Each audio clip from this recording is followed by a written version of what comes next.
Okay, Unit 3 is a continuation of Unit 2. Okay,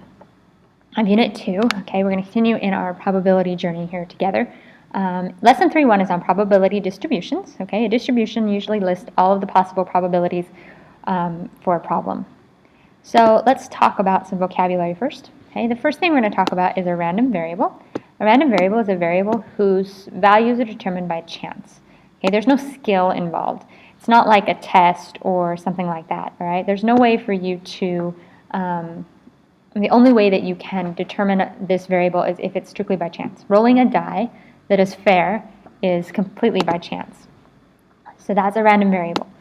All right, now, we're going to do probability distributions for random variables. Now, I don't want you to focus so much on how each of these values were found, okay? But these are probabilities for if I were to flip a coin 3 times, what are my possible values? So the very first thing, anytime you are determining a probability distribution, is you need to determine what are my possible values. So when I flip a coin 3 times, I can have one of 4 things. So look here, I can have no heads, I can have 1 head, 2 heads, 3 heads, okay, or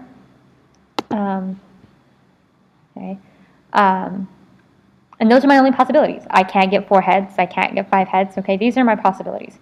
So when we set up a distribution, we're going to set up a table like this one down here. All right, you see this? It says the number of heads, so I list all of my possibilities. I can have no heads, 1 head, 2 heads, or 3 heads. And then on the bottom of the chart, I write the probability of each one of those events happening.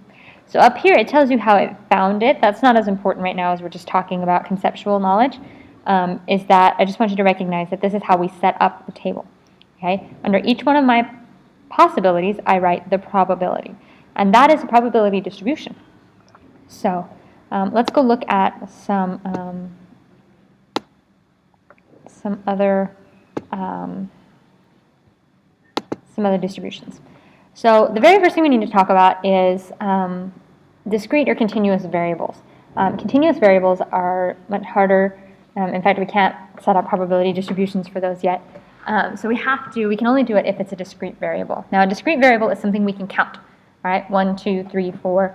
A continuous variable has values that are all in between, okay? Weight, for example, is a continuous variable, okay? I could weigh 122 pounds, or I could weigh 122.2 pounds, or I could weigh 122.256 pounds, okay? It's continuous. There's all the values in between my whole numbers. So let's look at these examples. These are very, very basic. And this is example 1. This does need to be written in your notebook, okay? Is this a discrete or a continuous variable? So the number of mathematics majors in your school. All right, we're pretending we're in college here. All right, so how many is that, a discrete or continuous? Could I have half of a mathematics major?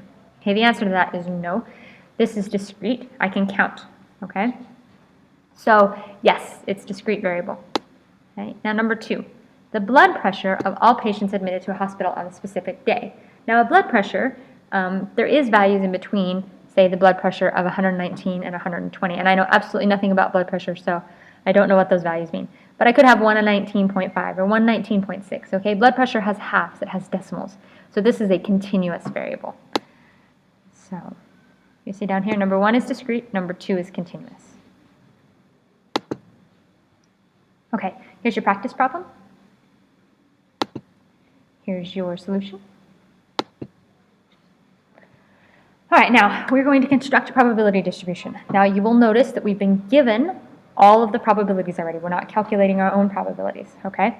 So it says the probabilities of a return on investment of $1,000, $2,000, and $3,000 are 1/2, 1/4, and 1/4 respectively.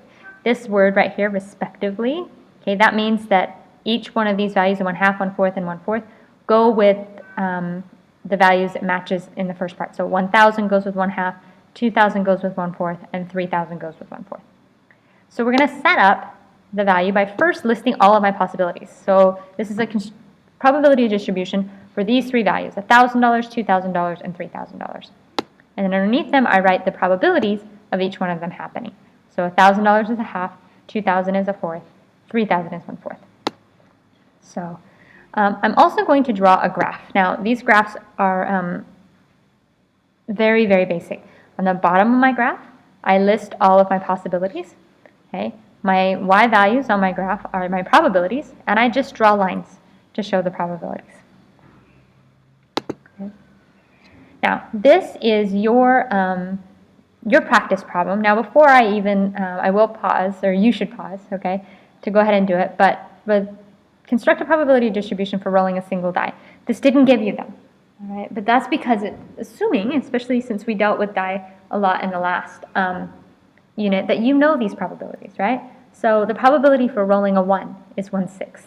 The probability for rolling a 2 is 1/6. So you have to write these down. List all the possibilities and then the probabilities for each of them in a distribution. So go ahead and pause. Okay, and there's your solution.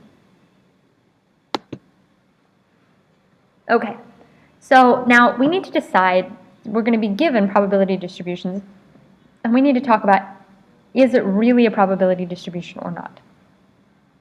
There's two rules for probability distribution. The first one is that if we add up all the probabilities, we must get 1, always. It can't be less than 1, it can't be more than 1, okay? Anytime you have a probability distribution, you're talking about all of the possibilities, okay? All of those possibilities must add up to 100% if we were dealing with percentages.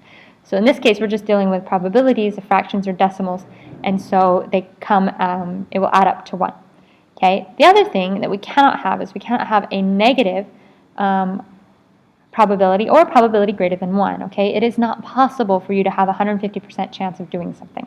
Okay, that's not a possibility. It is possible for us to get 150%, but not when we're dealing with probabilities, okay? So probabilities must be between 0 and 1, okay? If you have a probability of 0, it will not happen. Okay? You can't have less than that.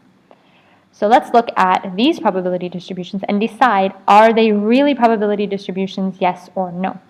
So what we're going to do for the first one is we're going to check first, are all of these between 0 and 1? So yes, all 1/7, 3/7, and 2/7, those are all bigger than 0 and less than 1. Then we're going to add them up, and when I add them up, I end up with 8/7, okay? Is 8/7 bigger than 1? Yes. Even if it was less than 1, it would still not be a probability distribution. So it does not add up to 1, so it is not a probability distribution.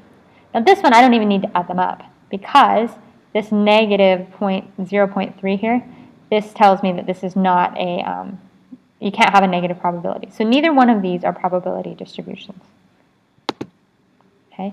Now, you have 4 practice problems, okay, because all you're doing is checking, are they probability distributions or not. So pause, do them really quickly, it won't take you long, and then check your answers. There you go.